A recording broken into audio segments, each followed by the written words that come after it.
आइए स्वाध्याय का प्रारंभ मंगलाचरण से करते हैं। नमो अरिहंताणं नमो सिद्धाणं नमो आयिरियाणं नमो उवज्झायाणं नमो लोये सव्वसाहूणं। बोले पंच परमेष्ठी भगवान की जय। देवादिदेव 1008 चिंतामणि पारशनाथ भगवान की जय। संत शिरोमणि 108 आचार्य गुरु विद्यासागर जी महाराज जी की जय। जगत पूज्य निर्यापक मुनि मुनि पुंगव 108 गुरुवर्षि सुधा सागर जी महाराज जी की जय। समस्त मुनि संघ की जय। द्वादशांग जिनवाणी माता की जय। द्वादश वर्षीय श्रवण संस्कृति स्वाध्याय पाठ्यक्रम के इस प्रथम वर्षीय पाठ्यक्रम में आप सभी महानुभावों का मैं हार्दिक अभिनंदन और स्वागत करता हूं। महानुभाव, इस प्रथम वर्ष के पाठ्यक्रम में श्रवण संस्कृति सिद्धांत प्रवेशिका भाग 1, 2, 3 और छड़ाला, ये 4 ग्रंथ है जिसमें श्रवण संस्कृति सिद्धांत प्रवेशिका भाग 1 और 2 का पूर्णतः स्वाध्याय हम कर चुके हैं। अभी हम श्रवण संस्कृति सिद्धांत प्रवेशिका भाग 3 का स्वाध्याय कर रहे हैं, जिसमें खंड अ पढ़ चुके हैं, खंड ब का स्वाध्याय अभी हमारा चल रहा है। पाठ है 8वां, जिसका नाम है अहिंसा। सबसे पहले अहिंसा किसे कहते हैं, इसका हमारे अपने जीवन में क्या महत्व है, इसको हम अपने जीवन में किस तरह से अंगीकार कर सकते हैं, इसके कितने प्रकार हैं, हमारी अहिंसा कैसी होती है, मुनिराजों की अहिंसा कैसी होती है, आदि विषयों पर चर्चा करेंगे इस पाठ में, जिसका नाम है अहिंसा। अहिंसा कितनी सुंदर परिभाषा है। अहिंसा मानसिक पवित्रता का नाम है। मन की पवित्रता का नाम अहिंसा है। देखो, इतनी सुंदर और इतनी व्यापक परिभाषा और कहीं किसी भी शास्त्रों में आपको देखने को नहीं मिलेगी। अर्थात जिनका मन पवित्र हो वो अहिंसक होते हैं, अथवा अहिंसक वही होते हैं जिनका मन बिल्कुल पवित्र होता है। किसी भी तरह का दोष, किसी भी तरह की खोट, किसी भी तरह के परिणामों की विचलन, विकार जिसके मन में नहीं होता है, वे सही मायने में अहिंसक होते हैं। उसके व्यापक क्षेत्र में सत्य, अचौर्य, ब्रह्मचर्य और अपरिग्रह आदि सभी गुण समा जाते हैं। प्रायः 5 पापों में, है ना, हिंसा से प्रारंभ होकर के हिंसा, झूठ, चोरी, कुशल और परिग्रह होते हैं। इन्हीं 5 पापों का त्याग करके हम 5 अणुव्रत और 5 महाव्रतों को अपने जीवन में अंगीकार करते हैं। यहाँ पर कहा जाता है कि अहिंसा यदि हमारे जीवन में आ जाती है तो सत्य, अचौर्य, ब्रह्मचर्य और अपरिग्रह आदि ये गुण तो अपने आप हमारे अपने जीवन में आ ही जाएंगे। इसलिए सबसे पहला यदि कोई गुण है जो हमें अंगीकार करना चाहिए, जो हमें स्वीकार करना चाहिए, वो है अहिंसा। अहिंसा का ही व्यापक एरिया है, अहिंसा का ही और विस्तार अगर देखा जाए तो फिर सत्य, ब्रह्मचर्य आदि पर अपरिग्रह सब आते हैं। सबसे बड़ा अगर कोई धर्म है, सबसे बड़ा अगर कोई स्थिति है तो वह अहिंसा। इसलिए अहिंसा परमो धर्म कहा जाता है, इसलिए अहिंसा को ही परम धर्म कहा गया। जीव का अपने साम्य भाव में संलग्न रहना अहिंसा है। अर्थात कोई भी जीव अपने शांत परिणामों में स्थिर रहता है तो ये सबसे बड़ी अहिंसा उसके अपने जीवन में होती है।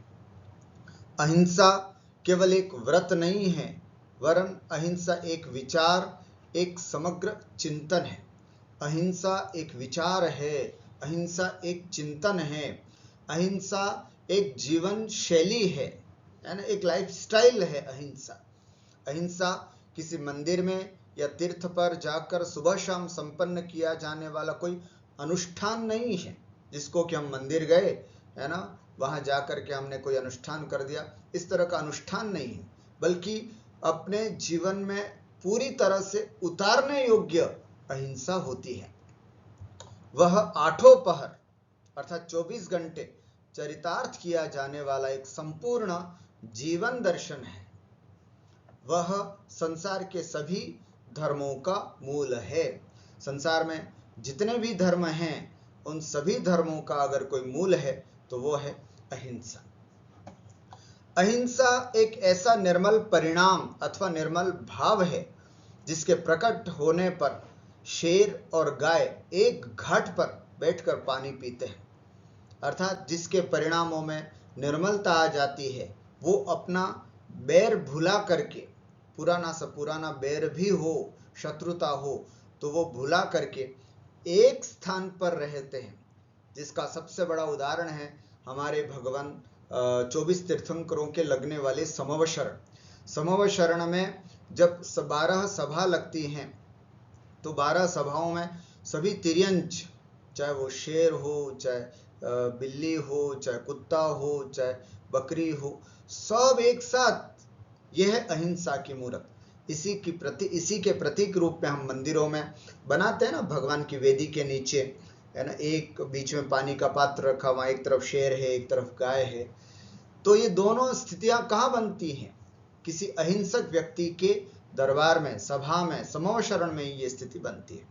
तो ये कब होता है? जब एक बहुत बड़ा विचार जिसके मन में है अहिंसा का, ऐसा महान पुरुष जब होता है तो उसकी सानिध्य में ही ऐसी अवस्थाएं बनती हैं।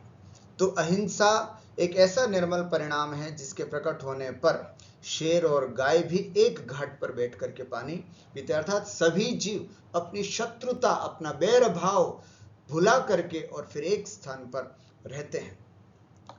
वह एक आंतरिक प्रकाश है जिससे मानवता की शाश्वत ज्योति प्रकट होती है।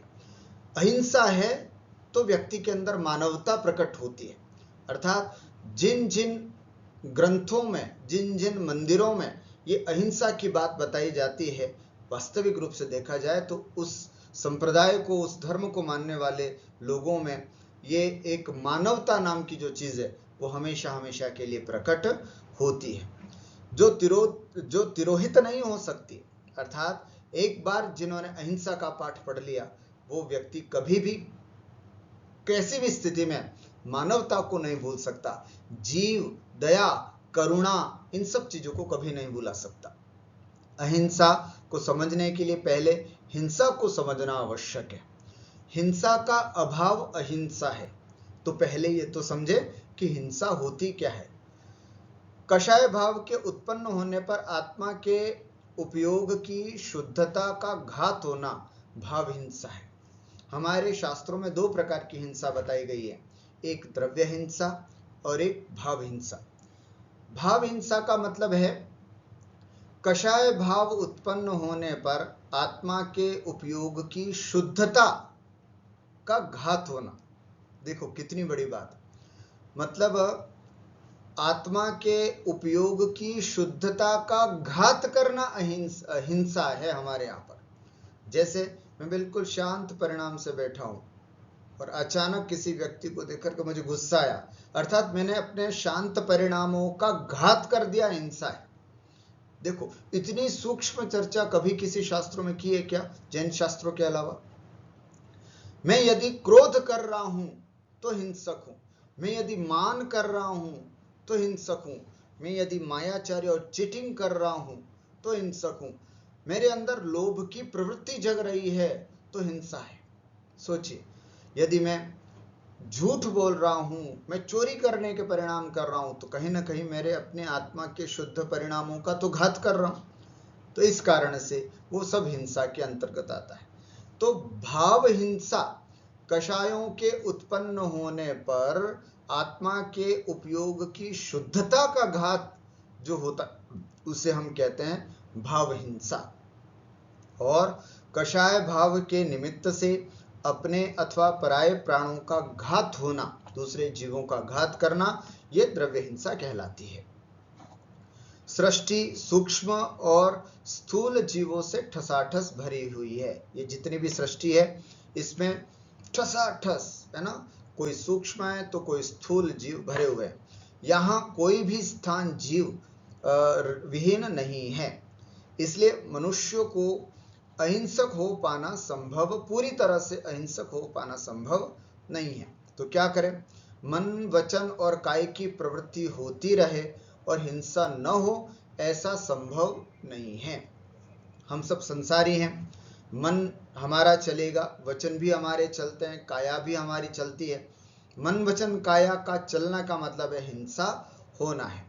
ऐसी स्थिति में हिंसा से बचकर अहिंसा की ओर जीवन को अग्रसर करने के लिए आचार्यों ने अल्पमत हिंसा वाले जीवन पद्धति का आविष्कार किया है।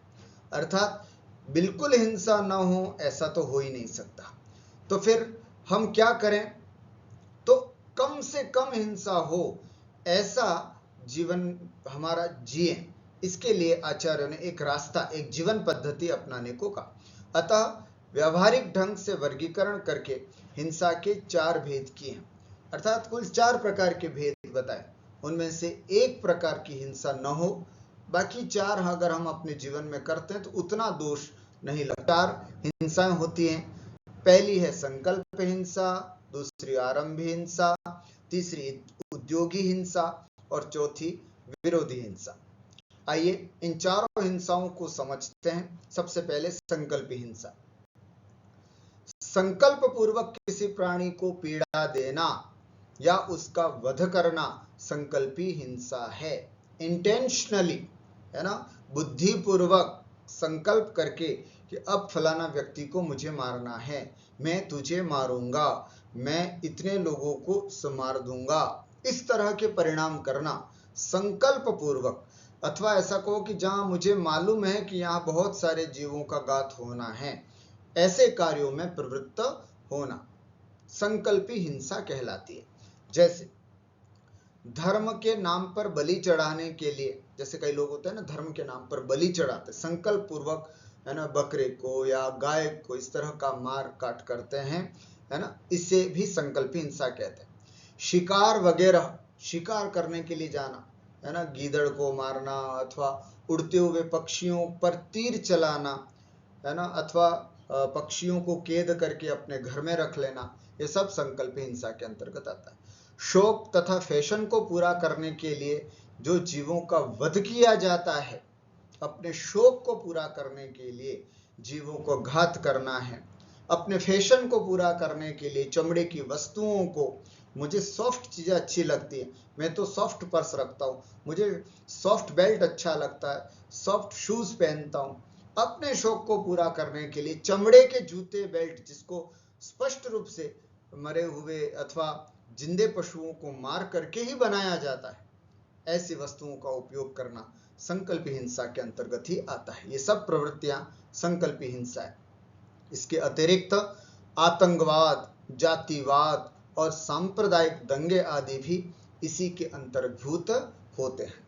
धर्म के नाम पर, है ना, आतंकवाद करना, जातिवाद करके लड़ाइयां करना, है ना, सांप्रदायिक दंगे करना, ये सब झगड़े की फसाद है, ये सब झगड़ा करना, ये सब संकल्पी हिंसा कहलाती है। महानुभाव, ऐसी संकल्पी हिंसा से हमको बचना चाहिए।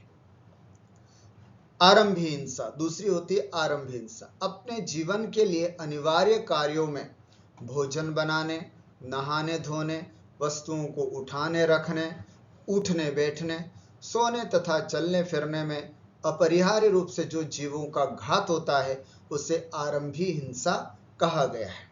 जैसे हम भोजन बनाते हैं तो भोजन बनाते समय पानी का उपयोग, है ना, वैसे तो शुद्ध छना हुआ जल लेना चाहिए, है ना, गैस का उपयोग, चूल्हे का उपयोग, सब्जी को कट, है ना, सुधारने आदि से संबंधित बहुत सारी हिंसा होती है। नहाने धोने में पानी का उपयोग करते हैं, वस्तुओं को कोई भी उठाते हैं या रखते हैं तो उस पर हमेशा अनंत जीव होते हैं ना, कई जीव होते हैं, छोटे छोटे सूक्ष्म जीव, उन सभी जीवों का घात होता ही है। लेकिन उठानी है वस्तु तो उठानी पड़ेगी, कोई वस्तु रखना है, बैठना है, चलना है, इन सब में जो आवश्यक कार्य हैं, इन सब को करते समय जो हमारी हिंसा हो जाती है, ये सब आरंभी हिंसा कहलाती है। समझ में आया? इन सब को हम आरंभी हिंसा कहते हैं। जैसे मैं यहाँ से उठ करके दूसरे कमरे में जाता हूँ, उस दौरान जो हिंसा होती है आरंभी हिंसा। मैं कोई कार्य कर रहा हूँ, जैसे जिनवाणी रख रहा हूँ, फिर वापस कहीं चटाई उठा करके चटाई रख रहा हूँ, है ना, इस तरह का जो भी कार्य है, घर के जो भी कार्य होते हैं, झाड़ू लगा रहा हूँ इत्यादि, तो ये सब कार्यों में जो हिंसा होती है सब आरंभी हिंसा के अंतर्गत जानना चाहिए। दूसरी होती है उद्योगी हिंसा। आजीविका उपार्जन के लिए नौकरी में, खेती में, उद्योग व्यापार में अपरिहार्य रूप से जो जीव हिंसा होती है उसे उद्योगी हिंसा कहते हैं। उद्योग का मतलब होता है आजीविका, अर्थात मैं यदि अपना जीवन पालन करने के लिए, पैसा अर्जित करने के लिए जो कार्य करता हूँ, जैसे खेती बाड़ी करता हूँ, कोई नौकरी करता हूँ, कोई व्यापार करता हूँ, उसमें होने वाली जो हिंसा होती है उसको आचार्यों ने उद्योगी हिंसा कहा है। इसमें भी कोशिश करें कि ऐसा उद्योग हम अपने जीवन में अपनाएं, है ना। अभी आगे इसकी और विशेष चर्चा की जा रही। अभी हम केवल ये समझ लें 4 प्रकार की हिंसाएं कौन सी, और चौथी होती है विरोधी हिंसा। अपने कुटुंब परिवार की रक्षा करते हुए, अपने शील सम्मान और संपत्ति की रक्षा करते हुए एवं धर्म तथा देश के प्रति अपने दायित्वों का निर्वाह करते हुए किसी आतताई या आक्रमणकारी का सामना करते समय जो हिंसा करनी पड़े वो विरोधी हिंसा कहलाती है। मेरे शरीर पर किसी ने आक्रमण कर दिया, मेरे परिवार पर, मेरे बेटे पर, मेरी बेटी पर किसी ने आक्रमण कर दिया, मैंने उसका विरोध किया और उसमें किसी प्रकार की हिंसा होती है तो ये विरोधी हिंसा होती है। मैं रात को सो रहा था और अचानक चोरों ने आकर के हमला बोल दिया, मैंने भी अपना प्रतिरोध उनके सामने प्रस्तुत किया, उस समय यदि कोई हिंसा होती है तो ये विरोधी हिंसा कहलाती है। मेरे अपने देश पर शत्रुओं ने आक्रमण कर दिया और मैं भी अपने देश के लिए लड़ने के लिए तैयार हुआ, उस समय जो हिंसा होती है यह भी विरोधी हिंसा जाननी चाहिए। अपने शील की रक्षा करने के लिए माता बहनों को कभी कभी हिंसा पर उतारू होना पड़ता है, यह भी विरोधी हिंसा कहलाती है। इस प्रकार से 4 प्रकार की हिंसा हुई: संकल्पी हिंसा, आरंभी हिंसा, उद्योगी हिंसा और विरोधी हिंसा। हिंसा न होने का नाम है अहिंसा। अब इन 4 प्रकार की हिंसाओं को 4 प्रकार की हिंसाएं बताई हैं यहाँ पर। उसमें संकल्पी हिंसा का मुख्य रूप से त्याग होता है हम श्रावकों को, आरंभी घर के कामकाज, उद्योगी व्यापार आदि से संबंधित, और विरोधी हिंसा इनका कदाचित पूरी तरह से हम त्याग नहीं कर पाते, लेकिन संकल्पी हिंसा का पूरी तरह त्याग करके और फिर अपने जीवन में आगे अहिंसा आदि को अंगीकार करना चाहिए। ये अहिंसा 2 प्रकार की होती है, आगे बता रहे। उक्त चारों हिंसाओं में से श्रावक केवल संकल्पी हिंसा का त्याग कर सकता है। हम और आप श्रावक हैं। संकल्पी हिंसा विद इंटेंशन कभी किसी जीव को नहीं मारना, अथवा विद इंटेंशन ऐसी वस्तुएं नहीं खरीदना जिसमें चमड़े आदि से या अभक्ष्य मर्यादित अमर्यादित आदि वस्तुएं हैं, ऐसी चीजों का हमें त्याग करना चाहिए। स्थावर जीवों की भी व्यर्थ हिंसा नहीं करता। देखो, संकल्प पूर्वक इनकी तो त्याग करता ही है, स्थावर जीवों का भी व्यर्थ में हिंसा नहीं करना। यद्यपि बाकी 3 हिंसाओं का सर्वथा त्याग गृहस्थी में रहते हुए नहीं कर सकता है, तो भी उसको सब कार्यों के करने में यत्न और नीति से ही व्यवहार करना चाहिए। जैसे यत्न पूर्वक और नीति पूर्वक, जैसे उद्योगी हिंसा है तो कोशिश करे ऐसा कोई व्यापार करे जिसमें कम से कम हिंसा हो, नीति पूर्वक व्यवहार करे, बेईमानी ना करे, है ना। आरंभ है, घर के काम है, बड़े सावधानी से करे। जैसे किसी भी अरे घर के काम में तो जैसे मान लीजिए कि कहीं ऊपर चटाई रखनी है या कोई सामान रखना है तो ऐसे करे फेंक दिया, ओ पता नहीं वहां क्या जीव था या कुछ भी था, वो बेचारा मर जाता है। तो इस तरह का कोई कार्य न करे जिससे कि हिंसा हो। यत्न पूर्वक और नीति पूर्वक व्यवहार करना चाहिए। अब ये अहिंसा जो है वो 2 तरह से होती है, अहिंसाणुव्रत और अहिंसा महाव्रत। हम श्रावक लोग अहिंसाणुव्रत का पालन करते हैं और हमारे मुनिराज अहिंसा महाव्रत का पालन करते हैं। हम किस तरह से अहिंसाणुव्रत का पालन कर सकते हैं और हमारे मुनिराज किस तरह से अहिंसा महाव्रत का पालन करते हैं, आइए इस पर भी एक दृष्टि डालते हैं। सबसे पहले अहिंसाणुव्रत। उपरोक्त संकल्पी आदि 4 प्रकार हिंसाओं में से संकल्पी हिंसा का पूर्णतया त्याग कर तथा अन्य 3 हिंसाओं में सावधानी पूर्वक प्रवृत्त होना अहिंसाणुव्रत कहलाता है। संकल्प आदि है ना, संकल्पी आदि 4 हिंसाओं में से संकल्पी हिंसा का पूरी तरह से त्याग और अन्य 3 हिंसाओं में सावधानी पूर्वक प्रवृत्त करना, यही शब्दावली अपने को प्रयोग करनी है। संकल्पी हिंसा का पूरी तरह से त्याग और बाकी 3 हिंसाओं के प्रति ऐसा नहीं कि बिल्कुल पूरी तरह से छूट, नहीं, सावधानी पूर्वक प्रवृत्ति करना, इससे हम अहिंसाणुव्रती बन सकते। इसको धारण करने वाले प्राणी त्रस हिंसा का संकल्प पूर्वक घात नहीं करते।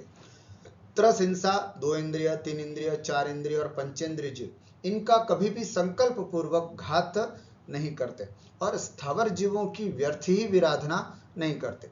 स्थावर जीवों की हिंसा का छूट होती है, लेकिन व्यर्थ में जल का एक जीव, व्यर्थ में वनस्पति का एक जीव, व्यर्थ में ही पृथ्वी का एक, जल का एक, अग्नि का एक, वायु का एक, वनस्पति का एक, ऐसे 5 स्थावर हैं, इनकी व्यर्थ में ही कोई विराधना यह नहीं करता है, नहीं करना चाहिए।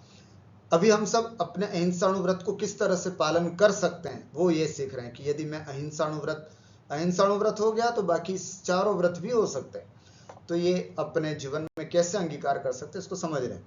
इस व्रत के धारी घर के कार्यों में निरंतर सावधानी रखते हुए जीव हिंसा से बचने का प्रयास करते हैं। हम सब कोशिश करते हैं कि हमारे किसी भी कार्य से कोई जीव हिंसा न हो, जैसे अनावश्यक अग्नि जलाना, बिजली के पंखे आदि चलाना, जमीन आदि को अनावश्यक खोदना, स्नान आदि में बहुत जल प्रयोग करना आदि नहीं करते हैं। अहिंसाणुव्रत का पालन करने वाला व्यक्ति इन सब चीजों को नहीं करता है।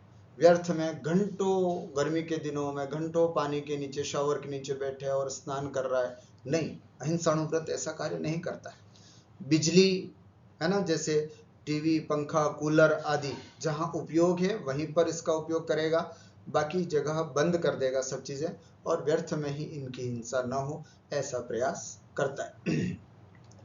वे ऐसे व्यापार भी कभी नहीं करते हैं, है ना। ऐसे, ये तो हो गया आरंभी हिंसा। अब उद्योगी हिंसा की बात कर रहे हैं। कैसे? वे ऐसे व्यापार भी कभी नहीं करते हैं जिनमें बहुत जीवों की हिंसा होती हो। इस व्रत के धारी जीव आजीविका के लिए ऐसे कौन से हैं के लिए अधिकांश कपड़े का व्यापार, सराफे का व्यापार, है ना, ज्वेलरी आदि का व्यापार करते हैं जिसमें हिंसा बहुत कम होती है। किराने की दुकान में भी बहुत सी हिंसा होती है ना। होटल का व्यापार, रेस्टोरेंट का व्यापार करते हैं, उसमें भी बहुत सारी हिंसा होने का अवसर रहता है। तो ये कुछ काम ऐसे होते हैं हमारे जो जैन भाइयों के लिए करने योग्य होते हैं। उनका अभिप्राय बहुत धन कमाना ना होकर आजीविका के लिए आवश्यक धन कमाना मात्र होता है। इस व्रत का धारी दूसरे के राज्यों को हड़पने के लिए, अब विरोधी हिंसा की बात आ रही है। आरंभी हिंसा की बात हो गई, उद्योगी हिंसा की बात हो गई। अब अगर विरोधी हिंसा का पालन करना है तो क्या करेगा? दूसरे के राज्यों को हड़पने के लिए कभी युद्ध नहीं करेगा। मैं सामने वाले की जमीन हड़प लूं इसलिए उस पर आक्रमण करूं, ऐसा नहीं। वह अपने राज्यादि की रक्षा का अवसर आने पर युद्धादि से बचने का पूर्ण प्रयास करता है। अगर सामने वाले ने अपने राज्य पर आक्रमण कर दिया तो कोशिश पूरी करेगा कि युद्ध न हो, युद्ध को टाला जा सके, है ना। यदि प्रयास सफल ना हो तो उसे युद्ध करना पड़ता है, फिर वो युद्ध करता है। इस व्रत के धारी जीव अभक्ष्य पदार्थों का भक्षण भी नहीं करते क्योंकि उनमें त्रस जीव पाए जाते हैं। बाजार की वस्तुओं का प्रायः त्यागी होते हैं क्योंकि बाजार में बनने वाली वस्तुओं में आटा, है ना, और मसाले, पानी, इन सब की शुद्धि बिल्कुल नहीं रहती है। इसलिए प्रायः अहिंसाणु व्रत का पालन करने वाले व्यक्ति बाजार की वस्तुओं का त्यागी होते हैं। चलते समय और क्या विशेष बात रखनी है हमको ध्यान में? चलते समय उनका अभिप्राय पृथ्वी पर जीव देखकर सावधानी पूर्वक चलना होता है। वो हमेशा जब भी चलेंगे नीचे देख करके चलेंगे, ऐसा नहीं है ना, चारों तरफ देख देख करके इधर उधर सब घूमते घामते देखते हुए चलते हुए इधर उधर नहीं देखना कभी भी। हमेशा नीचे 4 हाथ जमीन देख करके चलना चाहिए। और क्या नहीं करता? भैंसों की लड़ाई, मुर्गों की लड़ाई आदि भी नहीं देखते। आजकल टीवी पर कई ऐसे शोज आते हैं, ऐसे कई कार्यक्रम आते हैं जिसमें लड़ाइयों की बहुत वो होती है, WW करके होती है, उसमें लड़ाई आदि भी होती दिखाई जाती हैं। अथवा ऐसी मूवीज, ऐसे सीरियल्स नहीं देखते हैं जिसमें है ना, परिवारों में लड़ाइयाँ आदि की चर्चा होती हो, ऐसे, अथवा बहुत सारी लड़ाई जिसमें दिखाई जाती हो। और रेशमी वस्त्र आदि, चमड़े के जूते चप्पल नहीं पहनते हैं। सौंदर्य प्रसाधन में भी उन्हीं वस्तुओं का प्रयोग करते हैं जो हिंसा पूर्वक बनी हुई नहीं होती हो, है ना।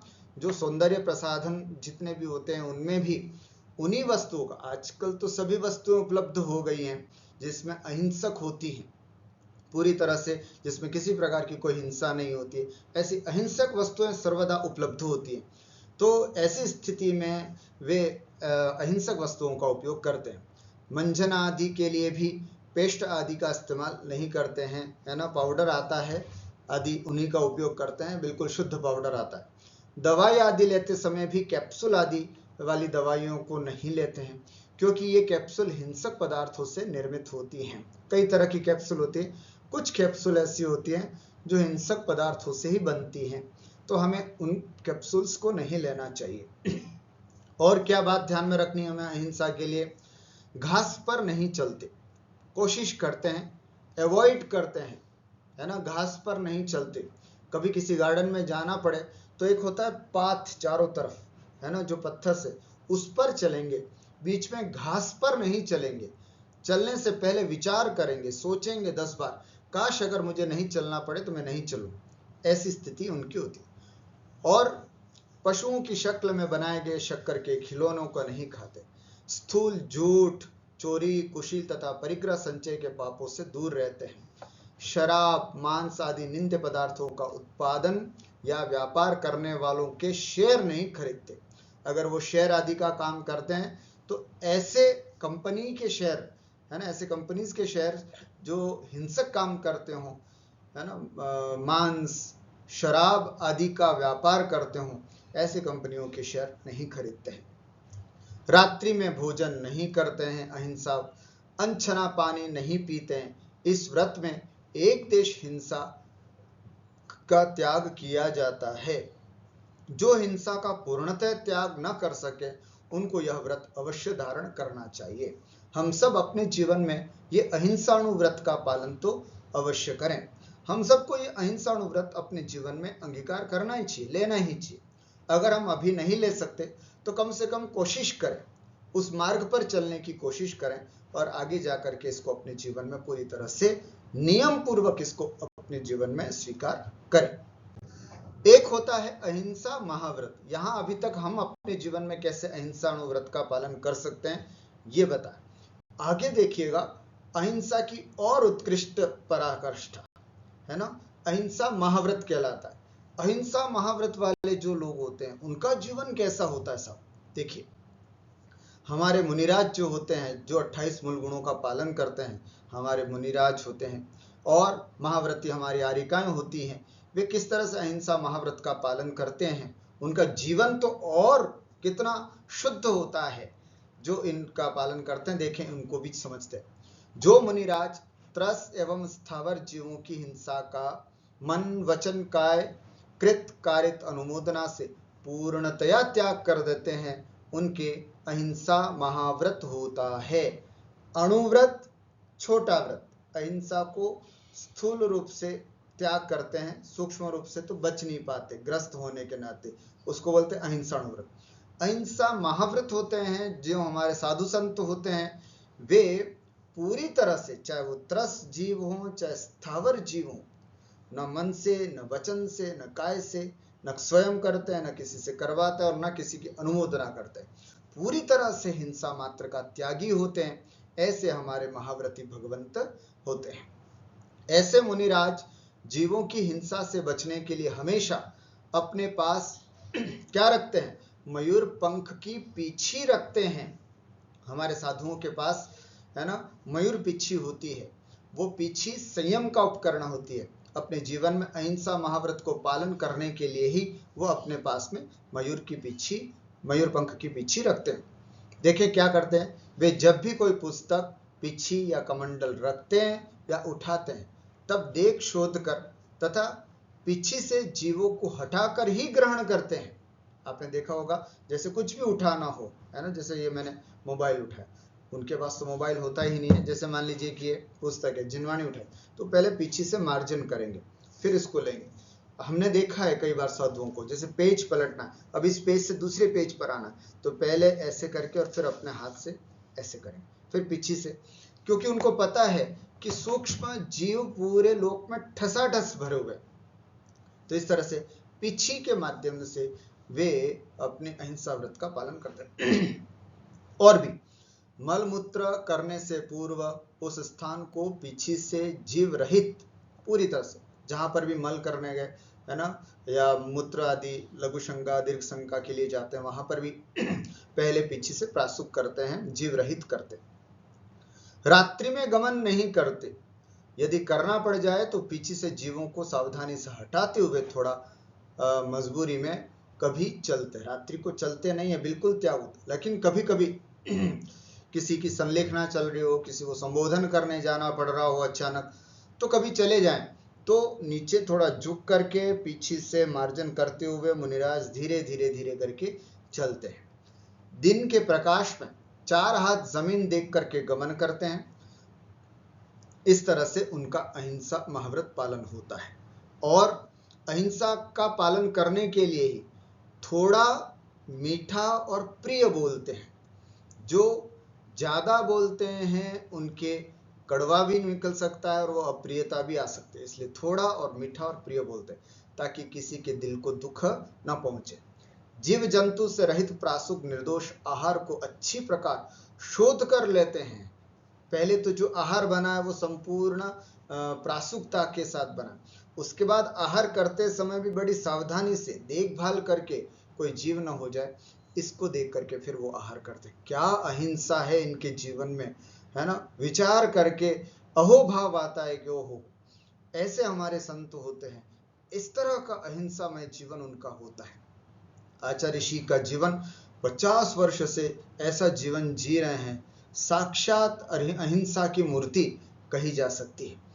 पूर्ण अहिंसा के लिए झूठ, चोरी, कुशील तथा परिग्रह का पूर्णतया त्याग कर देते हैं। इस व्रत का धारी मुनि 28 मूल गुणों का धारी होता है, जिनमें से मुख्य मूल गुण अहिंसा महाव्रत ही है। अन्य सभी मूल गुण इस मूल गुण के सहायक ही हैं।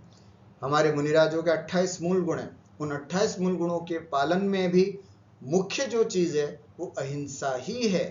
अहिंसा को ध्यान में रखते हुए बाकी 27 मूल गुणों को रचना की गई। ये मुनिराज शौचादि की शुद्धि के लिए जीव रहित प्रासुक जल ही ग्रहण करते हैं और कभी स्नान नहीं करते। इसके पीछे भी अहिंसा ही कारण। वर्षा ऋतु के 4 महीनों में जीव हिंसा से बचने के लिए एक ही स्थान पर 4 महीने तक रहते हैं। इसके पीछे भी अहिंसा, क्योंकि बारिश में हमने देखा है कि छोटे छोटे जीवों की उत्पत्ति हो जाती है, उससे बचने के लिए वे 4 माह तक एक ही स्थान पर अपना वास करते हैं और कम से कम गमन आदि क्रिया करते हैं। हम सभी को उपरोक्त प्रकार से हिंसा तथा अहिंसा के बारे में जानकारी करके शक्ति अनुसार हिंसा से बचना चाहिए और अहिंसा धारण करनी चाहिए। सभी व्रतों में अहिंसा व्रत तो मुख्य कहा ही गया है।